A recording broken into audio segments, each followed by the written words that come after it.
to me directly. Okay, Mike, take it away. Thank you. All right, so welcome everybody. We're trying something new too. We're actually in the gold room of the Capitol building. You'll remember last month we were in the Cyber Center, and that was a lot of fun to be down there. We thought, hey, we'll just try and randomly find unique places around and do the town halls from there, and see if we can, just have a little fun while we're doing this as well, and get everybody and about across the state. I think sometime I think that's the right place to do these. So anyway, we'll have to figure out where we go next month. So I'm going to stop you for just a second, Mike. Because they can hear you through my camera, it's just showing my face. So let's switch. I'm going to mute and you unmute. Okay. Switched. How's that sound? Does that sound better?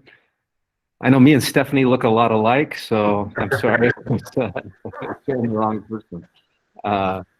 Anyway, so we're excited to keep moving this around our little town halls across the state.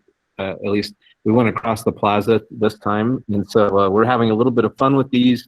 And again, just to try and get everybody up to speed of, around places, unique places around the state. So the gold room, we're sitting at the original table that was in the gold room. It's over 100 years old, obviously, and it's I think it was from Russia. And so I was telling Phil that I bet they put cyber threats in the table 100 years ago. We'll see. We'll see if our numbers start tracking up now that we're sitting in here. In any case, thanks for joining us today. And we just have a few things we want to go over today, and go through some of the Q&A, some of the questions that many of you have had. But first of all, let's start talking about COVID. That seems to be the topic of the day.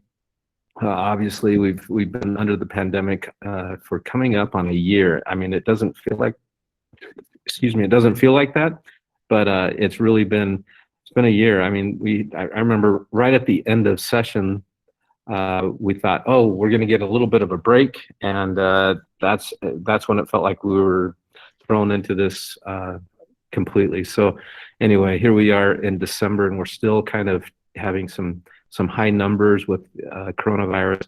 So we will just continue working as we are. I can see a few of you from your cameras that you're at home, and that's a great thing. We're really encouraging that. If you can perform your job duties from home, fantastic. We want to encourage that. But we'll just continually evaluate where things are and where we go from there. And we'll be tracking things from the governor's office and from the Department of Health to make sure that we're following their lead and doing things appropriately and safely. And also, you may have heard we're getting a new governor. Governor-elect Cox will be coming into the office. The inauguration is January 4th from the Townhall Theater in St. George. So that'll be an interesting rural shout out, and it'll be kind of fun to see the Townhall make the inauguration or the changing of the guard. But for now, I know Governor-elect Cox's direction has always been teleworking, and so I see that in our future. So right now, we want to make sure that we continue to telework, and we don't know when we'll have more return to the office than we do today. Hopefully, we can make this work as much as possible so that when we have metrics and things that we're providing to the governor's office, we can continually say, hey, look how well it's working, and we want to continue.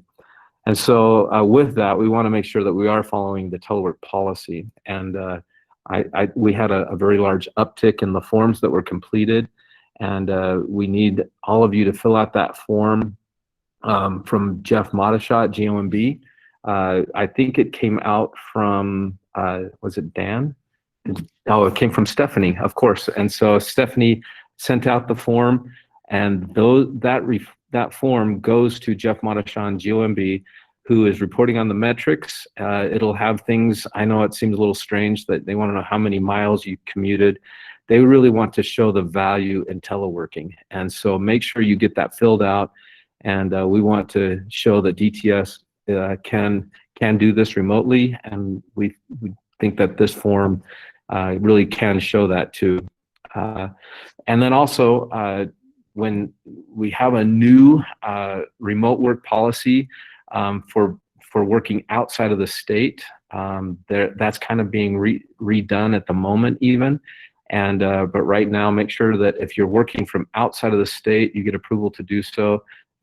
Because we are, I mean, the internet allows you to work from anywhere. If you're working from home, why not work from Jamaica or the Cayman Islands, which is where I'd rather be. But but certainly we have to ensure that we follow process, and we want to make sure that the optics around everything we do doesn't kind of sideline this project. So we want to make sure that we get the approvals we need when you're working remotely.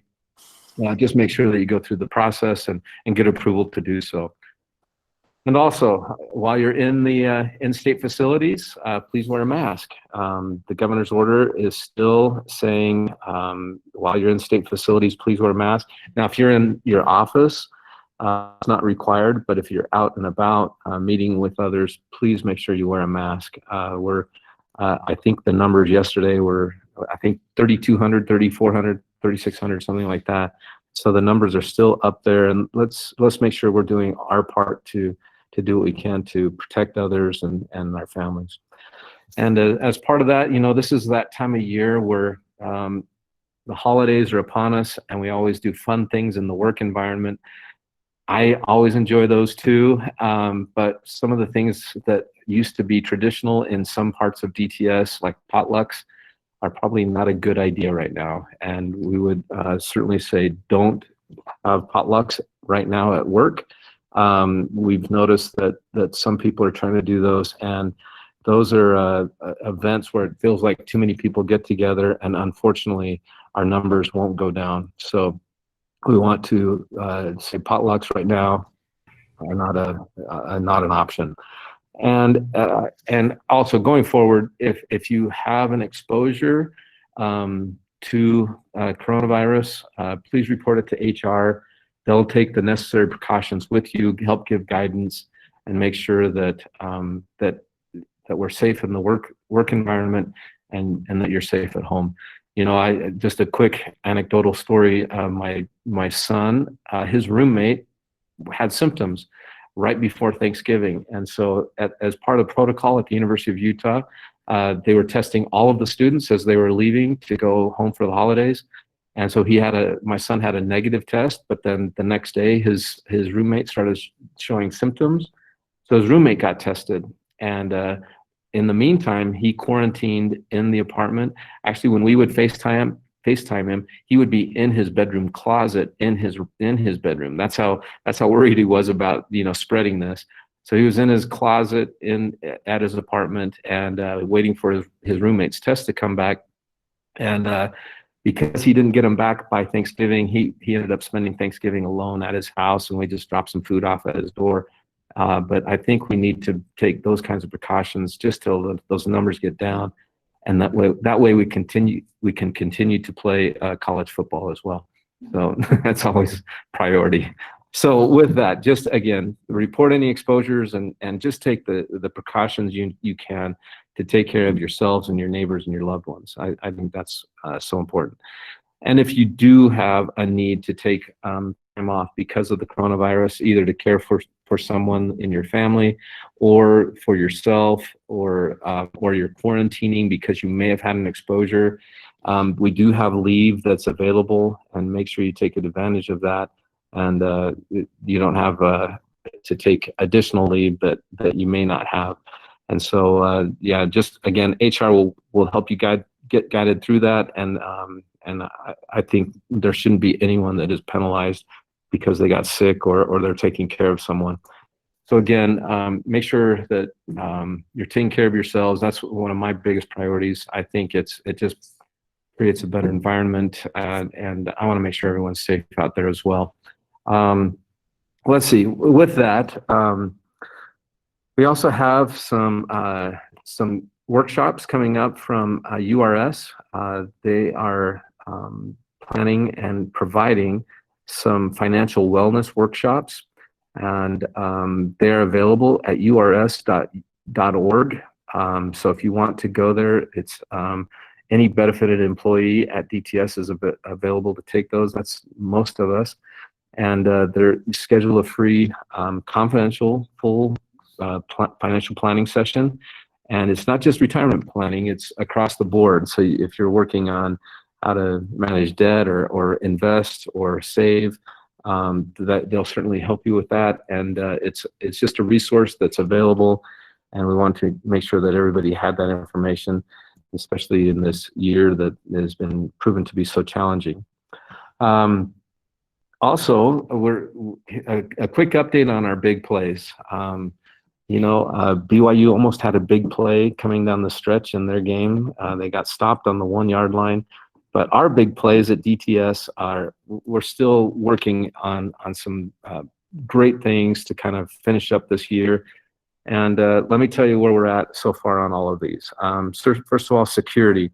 Multi-factor authentication is pretty much all rolled out, and Forescout has all been rolled out, and that's really improving the security posture in the state. The other big play we've been focused on, or another one, is cloud, moving 30% by the end of the year. That's going really well. I just heard of a couple of things out at Help that they're moving right away, maybe even this week. And so it's exciting to see some of the traction that we're getting on that. And I think that we're starting to see a lot of our workloads transition there. Sorry, my glasses keep fogging up as I speak. Certainly the engagement model is something we're focused on, and we're trying to offer that training for the agencies and figure out how we can do better with IT with them. And that's going really well. We feel like we're in the home stretch on that one. And certainly for DTS to give value to the agencies. And this is one that we can all be working on. I think, this is one of those, I want to say one for all and all for one, kind of on the value to the agencies, because that is really something that all of us can work on. And if you know me, I am so customer service driven. It really resonates with me on this one to be so focused. And if you find ways that we can do better on how we can bring value to the agencies, please bring those ideas forward. We're always focused on that and trying to figure out how we can do things better in DTS. All right, well, with that, we have just a couple other things we want to talk about. You may have heard some murmurings about how we might do things better in DTS as an organization. And we've made some changes. Actually, you've seen some emails circulating around. And let me just first start off and say, hey, we're really trying to focus on I want to say customer obsession, but that may be too overused. But we really want to make sure that DTS is taking care of the agencies, and we're doing all the right things from the enterprise. And so, in support of a lot of these, you've seen that we've made some changes in hosting. We're starting to have these 4 pillars, these 4 things that we're working on within the agency. And so we have hosting that's going to be a little more centralized, while at the same time pushing into a DevOps environment. And so you'll see some changes with our hosting environment and also with the endpoint. I call it endpoint, but anything edge related. And so we're consolidating that too. And so I know that you hear these, anytime you hear changes, there may be some angst about, well, what does this mean for me? I don't see it changing a lot of what anyone's doing. It's just going to be a little bit of restructuring. There'll be some minor changes within the organization, but all in all, it's just going to bring, I think, some more cohesion to what we do and how to do things very uniformly and also streamlined. And again, it's my obsession with the customer. So anyway, with that, I'm going to turn some time over to John, who's going to walk through a little bit of this and start talking about where we're going and how that's going to look. And so we're not going to be as much geographic based, which is how we are today, but more product based. And so, John, why don't you take it away and show us what we got? Okay, first I have to unmute myself, but I wanted to go over some of these items today about organizational changes in DTS. mainly focusing on the why a little bit. If you lose track of the why, sometimes we can get a little bit sideways. And so as we go through some of these, just want to run down. I'm infamous for these very bland presentations, but if you stick with me, I think we can walk through several of the things that we're looking at doing, some of the benefits and items that we're looking to make sure that everybody has a spot on the bus. I know that is a concern when there is any type of organizational changes. What's in it for me a little bit. So as we move through this, I just wanted to go through just, Mike has definitely said this as like a main goal, is to deliver agency value. And it's not necessarily DTS's value. We are a support mechanism to deliver DWS, workforce services value. We're a support mechanism to deliver DEQ, environmental quality value with technology. And so as we do some of that, that is kind of a thing that all of this is to be focused around. So I wanted to talk a little bit more about that. Is that one of the things we're doing is IT director using direct agency teams or their team, if they have their own developers, they need a few ops people, whatever we have to do, we've got to get them so they can operate quickly and efficiently to get that done. Now, of course, they have to sit within compliance and different products that DTS has. But the goal is that they have a little bit more leeway to maybe adjust when they deliver things, synchronize things a little bit better. When you move to the cloud, one of the things we've noticed is it's a lot less of a patching type of cycle and more of just a constant release cycle. Some people like to call it almost a hamster wheel of just keep moving things forward and keep launching new value as often as possible. Now, what if I'm an IT director that maybe doesn't have a development team or ops team necessarily assigned to me? You'll have customer-focused teams that will also be your first focus. Is all the way from a large agency, let's say health, all the way to a smaller agency like the governor's office. All of those will be, our goal is to deliver governor's office value. Our goal is to deliver DEQ, health value, workforce services value. But these IT directors, as they know, they'll be able to get the right team in place to deliver that as quickly as possible. Another piece of this, though, is that one of the goals is supporting agencies and agency teams using product teams. And this is kind of the second focus. We've seen that with cloud. With the cloud team, I'll show a few slides here in a minute of how the cloud by itself maybe doesn't have a lot of value, but the cloud with ORSIS and other things on it does have a lot of value. So all the teams will operate in a similar manner, more iterating on applications or products. I don't think you'll see us set up a certain thing and then just leave it. Let's say an application, after years of working in the pool, you couldn't just have us build an application and then we leave it on the shelf for 15 years. You now have to update these things more often and get them more modernized as you go. A lot of this is using agile and lean principles with that we've all talked about, but now we're starting to put it into practice and making sure that the products don't just get made and then handed off to someone to use. They are continually invested in and make sure that we make sure that they're maybe not always leading or bleeding edge, but they are solid enough for applications and other things to be built on it across many of the teams. Some of the other things, speed, compliance, and focus are the anticipated results. Like we have the why of we're doing this. Well, here's what we want from it. We want better speed, better compliance, and better focus, hopefully supporting those IT directors with the teams that make sense for them. One of the ways that we'll do this is by measuring it. How well are the products doing? Are they worthwhile? Are they not worthwhile? How well are the teams doing? What support do they need? We'll get these measurements, and I don't want to see these measurements as a hammer, or even in some cases, maybe not even a carrot. What I'd like to do is just saying, here's how we're doing, and here's what we might need to improve. But the focus is always on speed, compliance, and of course, getting that focus on agency value. So I've talked a lot about this. The focus is on agency value, and you've heard a lot about AWS. It's one of the first big things that we launched, was kind of a machine, if you will, so you could order and start using the AWS cloud platform, if you will. But I'm going to say, and the team might feel bad about this, is that that platform on its own offers no value to the state. You have to put things into it. The first thing that we kind of started out with, other than other WordPress sites, was coronavirus.utah.gov. It's gone through several iterations. Who would have known that it would have, when we started it back in March of this year, that it would have gone to where it is today. And it requires a lot of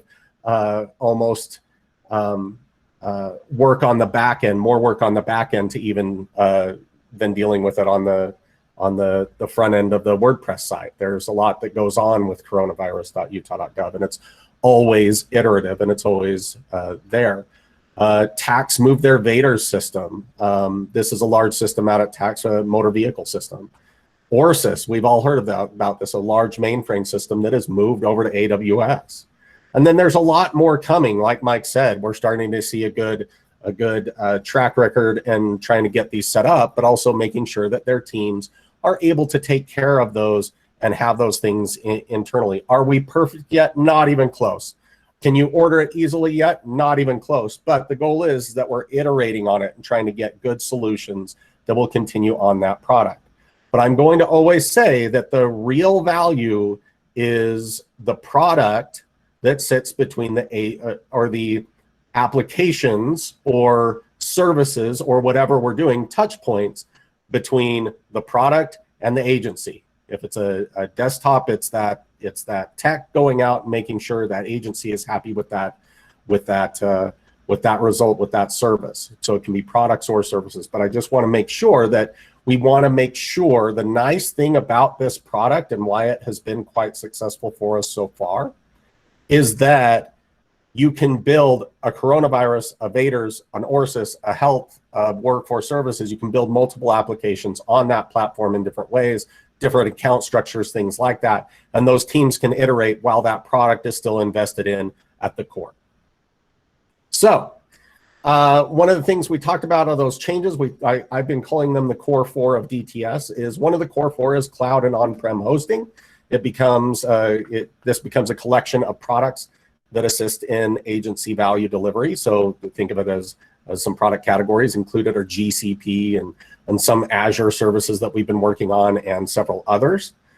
But what are the rest of them? What else is there? And these kind of go back to, there's 2 at the top here that I want to make sure are not discounted by any means. The engagement model and making sure we understand the value, and what I'd like to do is even problem before value. The engagement model can help us do that. We're training agencies on doing that, getting better business cases so we don't waste a lot of time and effort in the longer term.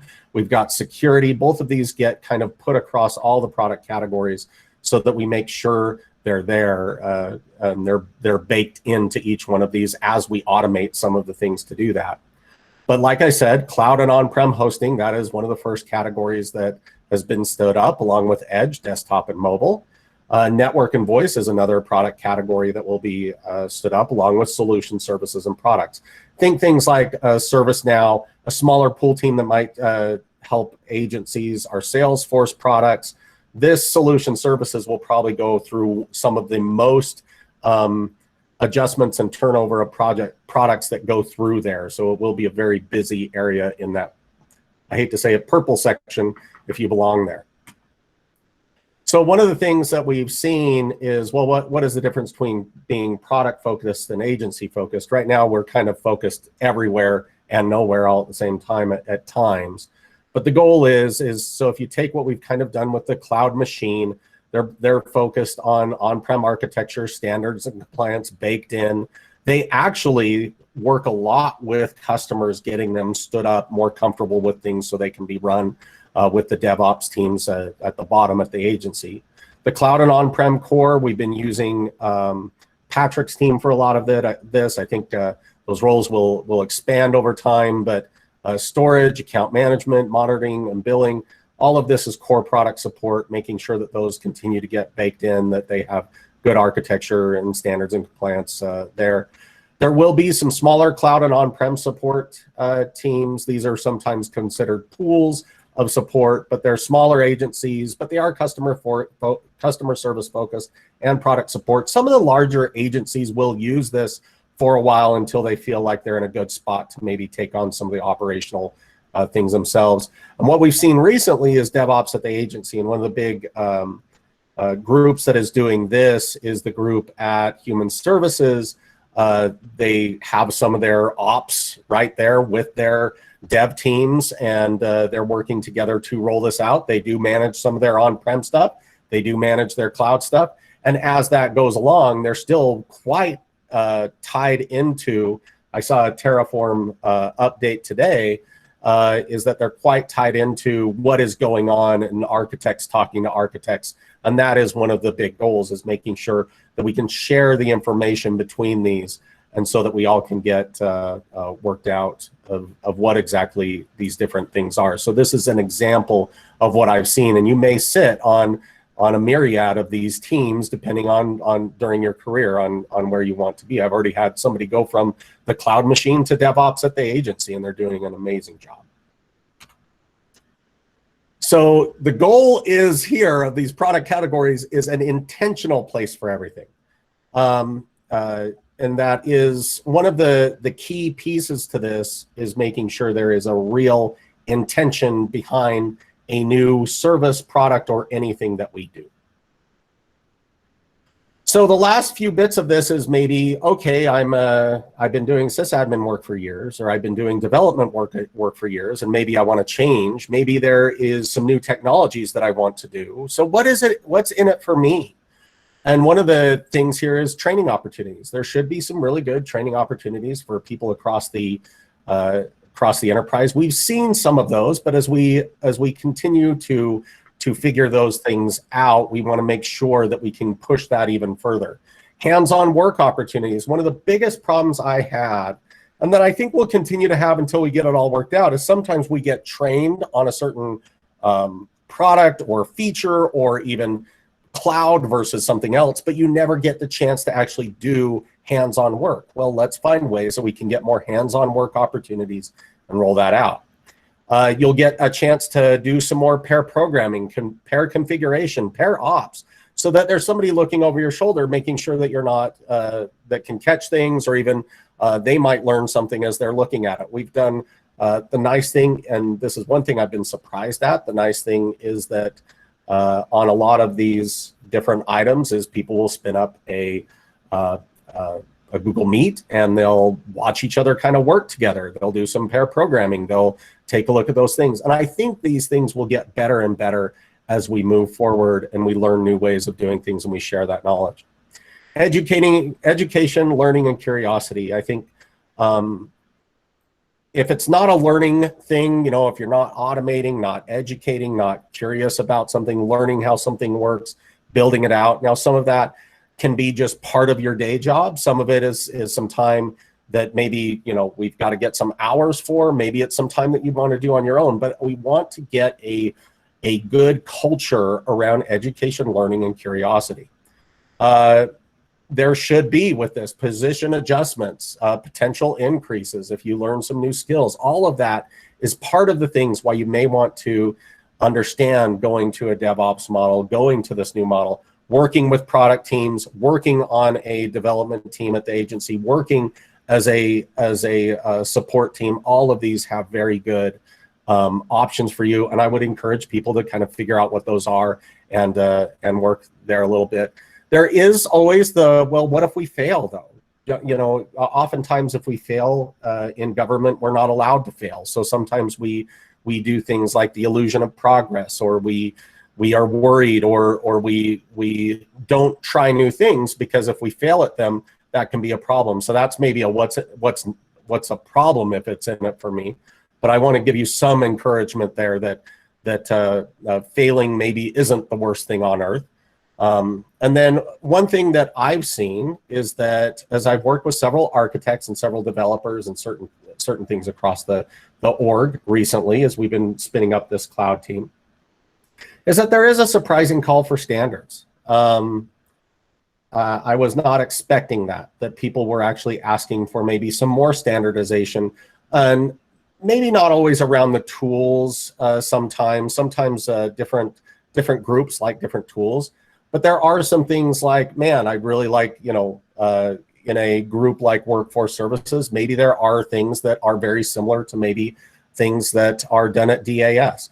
Those are areas where maybe we could standardize at a certain level, and we can find ways that we can work together. And we are finding new ways to actually take those standards and communicate them a little bit better on the DTS website over time. And we'll have Stephanie send out links to that over the next few weeks. Might be months, might take a while to pull all that together, but we are seeing a surprising call for standards. And then, of course, me being selfish as a new executive in DTS, what's in it for me? Well, having a well-trained workforce, and I've heard this before, and you can always say if we train them, they'll leave. I'd like to come back to that with, well, if we train them, they might, if we don't train them, they might stay, and then they're not able to learn some new things. So I think we just need to make it of, we're going to train, we're going to figure these things out, we're going to learn new things. But if people leave for better jobs, that is a risk we take. But if they stay and there's not a place for them in the organization, if different things, because we didn't give them the opportunity to train, can be even a bigger problem. We are looking to have faster, I am expecting faster delivery, better compliance, and better retention. I'm hoping with better focus on the agency, with those agency teams, we'll get better and faster delivery. We'll be able to have better compliance. We'll actually have better retention of people because they'll be tied into a goal. That is one thing that the state has over most different groups, is if you are actually passionate about that goal of what that agency is delivering, it can actually be a big benefit for DTS, because not only do you want to see them succeed, but some of the things we're dealing with, I know that on the COVID-19 projects and different things we've done there, it's been really impactful for people. And there are people across the state that rely on it. It's been really neat to be part of that. Education, learning, and curiosity. I'm bringing together some of the best minds in DTS that I know of. And we're looking at this. Can we actually maybe make it fun? Is there a way to make education, learning, and curiosity something that is more acceptable within DTS, and not something that maybe you're punished for? We do want to always have better alignment to the goal of agency value.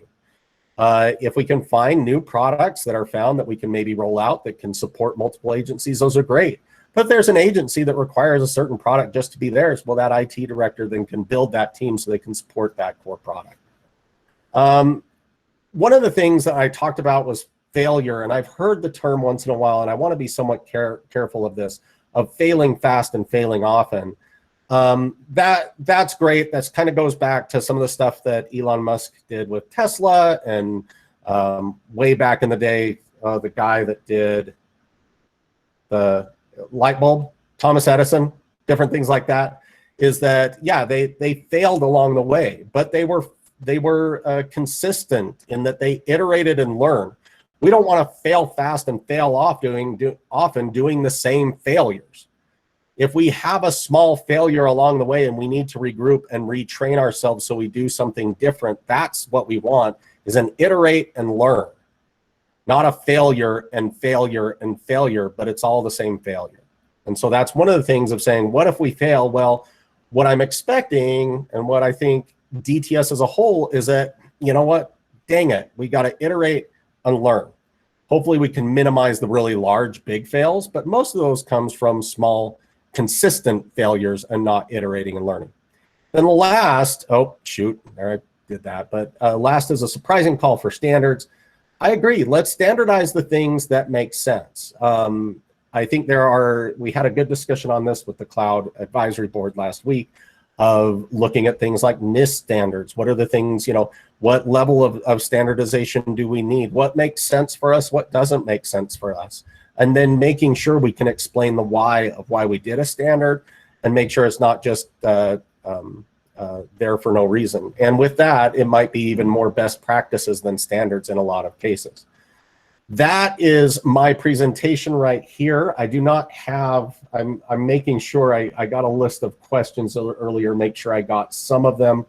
But a lot of the goal is changing us so that we've got this very tightly coupled agency-focused teams that can get the work done for them. The bigger product focuses that DTS needs to have, we iterate in those products, make sure those teams are supported, and take care of them along the way. And that is all I have. Any questions, Mike, or team, at least from the executive team? No, I think you covered it very well, John. Thank you. Thank you. Okay, I'm sure that you may have questions. We'll be addressing this. I mean, this is kind of just very high level, but there are some changes. We kind of been talking about those as they've been coming up, just to keep everyone aware and keep everyone at least up to speed with those things that are fully baked.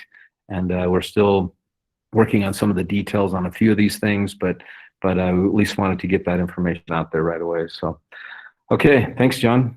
Well, okay, again, we've got a couple more things just want to talk about. First of all, it's that holiday time of year, talked about potlucks, things like that, but also we didn't mention that, hey, everyone gets 8 hours of leave. We got 4 hours from the governor, and then DTS matched that with another 4 hours of admin leave. So if you take that leave, just make sure you code it on your timesheet as OA, other admin, and that should get those 8 hours. And we hope that you take them together rather than 2 hours here and 2 hours there. It's really difficult to keep track. So if you could take them together, at least in the same pay period, it's easier for tracking purposes. Unfortunately, because of the pandemic, it makes watching a movie together difficult. We've been watching to see if some of these restrictions might lift, and so we could watch a movie together. We're trying to think of other ways we might do it, but we just can't watch a movie together. So that's probably not going to happen this year, unfortunately. So we're trying to do some other things. We're going to have a department-wide cookie decorating contest. There may be tricks on how to win that. I'm not sure. We'll just have to see how that goes. And an ugly sweater contest. And so we're going to be doing wearing ugly sweaters while we cook and decorate cookies. And that will be on December 16th at 2 o'clock. And so you'll see something coming out from Megan to join via that live stream, something like this. And we'll have a little bit of fun together instead of watching the movie. So anyway, that's what we got there. So it's again, still trying to have a little fun together, especially during the holidays. And so December 16th, 2 o'clock, look for that, those details to come from Megan. And with that, I think that concludes the agenda. So we wanted to jump into a little bit of Q&A. So Stephanie, if you have some questions from everyone. Sure. I hope everyone can hear me. If you can't, Mike, maybe you can repeat the questions. Okay.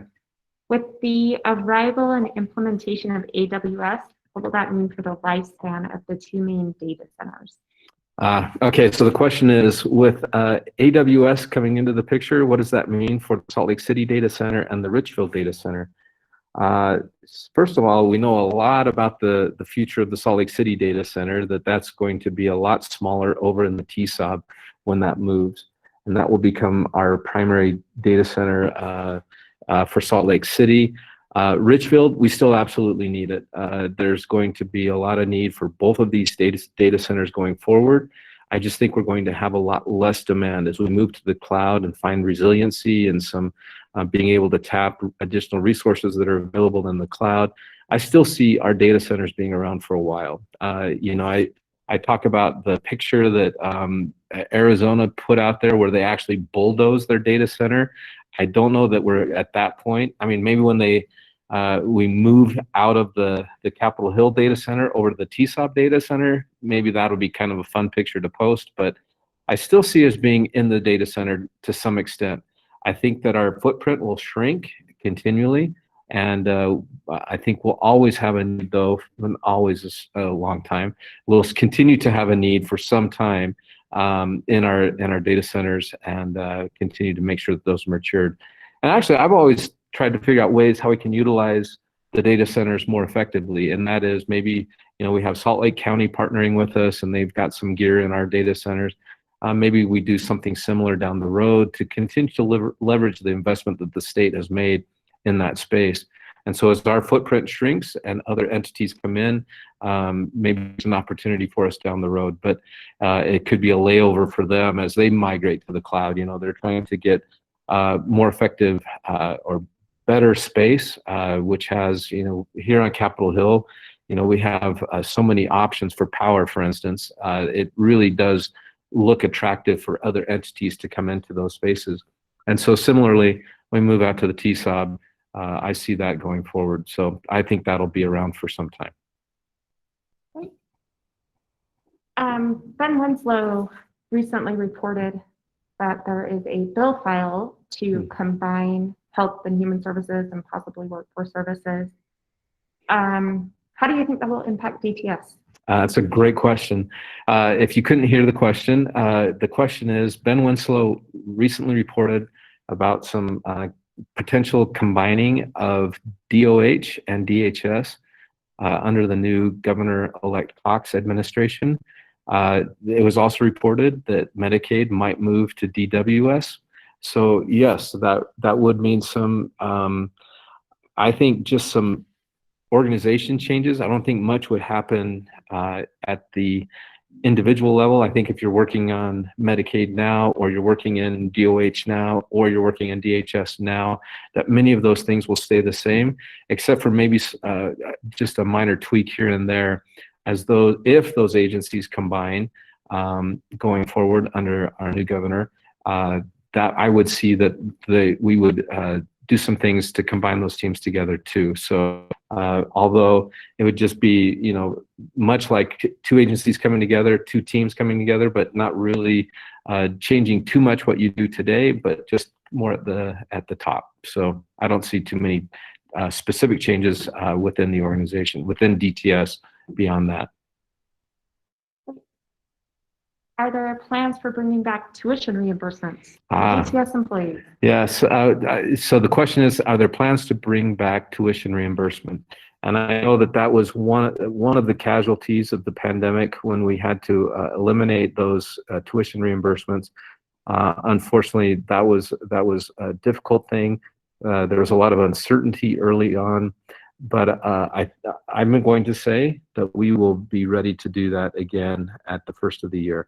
We'll be able to reinstate that. So I'm excited to reinstate that. We'll just have to manage accordingly and make sure that we can offer this as a perk. But I think we've weathered the difficult part of the storm, and we're back to the place where we're able to reinstitute those tuition reimbursements. So again, just work with your supervisor on those, and we'll reinstate those at the beginning of the year, at the beginning of next year. Great. On the new remote work location policy, I think there are just some questions around that. So if you want to work outside of Utah for more than 30 days, you will have to get executive approval. Right. So the question is, there's some questions around the remote work policy, the new remote work policy. Again, I kind of alluded to working from the Cayman Islands or Jamaica, but even within the United States, where that might become an issue, where you might want to work from, you know, Texas or wherever, there is a policy that is moving forward. It will be coming from the governor's office and HR, talking about what this looks like going forward. And if you want to work outside of the state of Utah for 30 days or more, you'll need to get executive approval. And so that's what the future looks like for remote work outside of Utah, anything longer than 30 days. And so again, that's just a process that we go through. But that's what the policy looks like right now, is that even the governor's office might like to weigh in on those. And for many reasons. I mean, you look at you know, tax revenue coming back into the state, or being able to make sure that the employees have the right workers' comp protections, that kind of thing, liability. There's a lot of things that were factored into these discussions. And so payroll was looking at where you're domiciled and tax implications that might affect you and the state. And so again, a lot of things were factored into this decision to move forward on this policy. And it's I think it's for the safest right now for all of us, and I think it's going to be the right step forward. But again, just make sure if you're going to be working out of the state for over 30 days that you get executive director approval. And if you're right now, if you want to work outside of the country, DTS is not allowing that due to workers' compensation issues. Right, and Stephanie brought up a great clarifying point.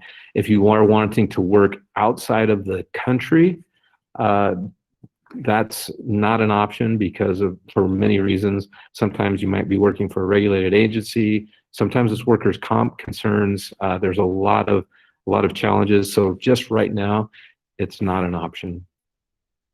Okay. And just to clarify, masks and our mask policy, masks are required in all state facilities. Well, you said if you're working in your office, you don't necessarily need to wear a mask. That is if you are alone. Oh, great point. If you are alone. Okay, so just to clarify, Stephanie brought up a good point. If you're in your office working, don't need a mask if you are alone. And I did not state that, so I apologize. But yeah, if you're in your office and you're working with others, certainly wear a mask. Are we still looking at other cloud options other than AWS? The question is, are we still looking at cloud options other than AWS? I can answer that, Mike. Okay. Yes, we actually, due to some really good work by a person named Keaton, Adam, Jonathan, lots of great people, they have actually kept the GCP product up with the current AWS product, so they are both usable. I see a lot of regulated agencies going more AWS, probably because of their GovCloud type of stuff. I see more maybe non-regulated agencies like the governor's office, UDOT, focusing more on GCP, but they are available to use. I do think some agencies may choose to use both. Having a multi-cloud environment does have some benefits, and one of them is learning some different things and making them work. As far as Azure, I always say it wrong, but as far as Azure, it is provisionally being used at the Department of Alcohol Beverage Control, and I think we're looking at it more and more to see its wider use and availability for other things. But right now, it's provisionally accepted by them. But one of the things also with Justin and Jeff and other people on that team, they have also kept that Azure product very well thought through and make sure that it has a lot of the things that we went through on the AWS one, of having those good underpinnings of solid standards and different things that are there. So as we work through some of those, we'll have to see. And if you decide, obviously there is some lock-in if you choose to use certain things within a certain platform, but from what I can see, with good architecture, you generally drive the cost down for your agency. So that's one of the good items there. Thanks, John. Yeah, that's kind of where it's at. Primarily AWS, GCP, some Azure. So that's kind of where I see it going to. All right, next question. There's just a lot of very specific questions about the org changes. I think maybe you just want to reiterate that what we provided today was high level, and Yes. we're working on the details, and we'll communicate as soon as we can. Okay, so Stephanie just brought up that she is seeing a number of questions coming in about specific details within some of the org changes that were talked about today, and some of that we may not know yet. We'll roll out some of those details as we know, and we'll communicate that as effectively as we can. But we did want to get at least the higher perspective out to everyone about where this may go in the next, well, now. And so we'll get you those details as they come, and hopefully it will put to bed some of the concerns, because I do see there's a lot of opportunity here. As John went through the discussion today, there's a lot of opportunity, there's a lot of focus, there's a lot of opportunity to do things better. So we'll get you more of those details as we go forward. And I think that's about all we have time for today. So if you want to just tell everyone happy holidays. Okay. Well, yeah. I actually, is it okay if I share a video? It's like 2 minutes. Okay, I'm going to share a video that I just happened to see recently, and you may have seen it already, but it's really just kind of tells the story of this year. And so let me present this. And sorry if you've already seen it, but here we go.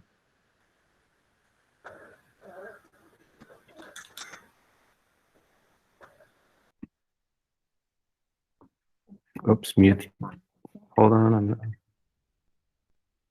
Hold on, let me rewind it.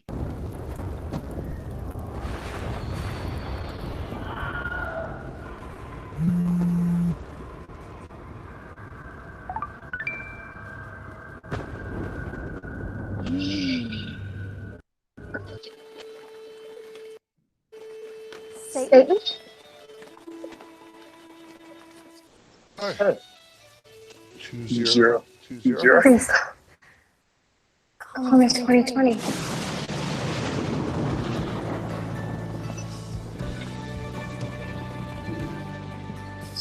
So where are you from? Oh, Me too. Save me. I've been feeling so long. I'll keep waiting for you, but you never want to visit. In my head, I'm so what to think. He meant to. That a ring and said, marry me, Juliet. You'll never have to be alone. I love you, and that's all I really know. I talked to your dad, go pick out a white dress. It's a love story, baby, just say I just don't want this year to end. yes.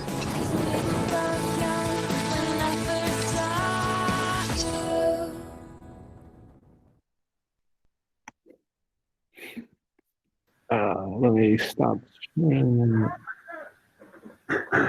Okay. We know, I don't know, yeah, we don't want this year to end, but 2020 is almost over. 2021's right on the horizon, and I just want to wish everyone a happy holidays.